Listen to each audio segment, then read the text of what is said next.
শুকরানার্থে নামাজের নিয়াত করলেন। আল্লাহু আকবার বললে দাঁড়িয়ে গেলেন, দাঁড়িয়ে আছেন, দাঁড়িয়ে ওইভাবে 20,000 বছর কাটালেন। তারপরে রুকু সিজদা করলেন।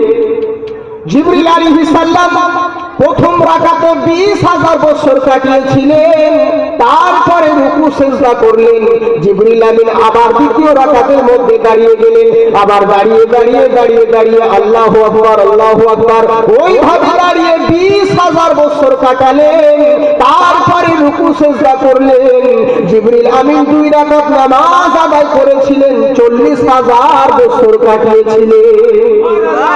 আমার আল্লাহ রাব্বুল ইজ্জত বলে, জিবরিল শোনো, তুমি আমার ইবাদতে খুশি করে দিয়েছো, আমার যেটা হক, আমার যেটা কোটা সেটা তুমি পূর্ণ করে দিয়েছো। মাথা ওঠাও, কিন্তু মনে রাখো, জিবরিল আমিনের মনে খুশি হলো, যাকে আমি কিছু করতে পারি আর না পারি, আল্লাহর হক তো আদায় করতে পেরেছে। এই বলে জিবরিল আল্লাহর দরবারে শুকরিয়া আদায় করছে। আমার আল্লাহ রাব্বুল ইজ্জত বলে, জিবরিল শোনো, তোমার ইবাদতে আমি এত খুশি হয়েছি, আমার যেটা হক সেটা তুমি পূর্ণ করে দিয়েছো। তবে মনে রাখো, জিবরিল বলছে, আল্লাহ গো, তুমি কেন এখানে কিন্তু লাগাচ্ছ?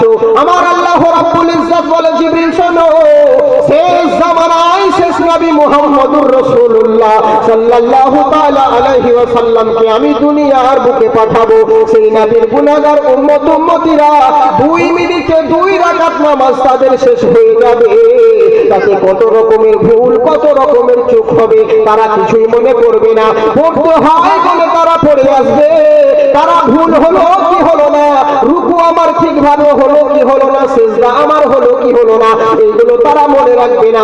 নামাজ পড়তে হয় বলে তারা পড়বে। কিন্তু জিবরিল মনে রাখো, তোমার এই 2 রাকাত 40,000 বছরের নামাজ আর আমার সেই নবীর গুনাহগার উম্মতের 2 মিনিটের 2 রাকাত নামাজ আমি আল্লাহ বেশি পছন্দ করি। সুবহানাল্লাহ বলে। আমার আল্লাহ রাব্বুল ইজ্জত আমাদের ইবাদতকে কতটা ভালোবাসেন, কিন্তু আমরা সেগুলোই করি না।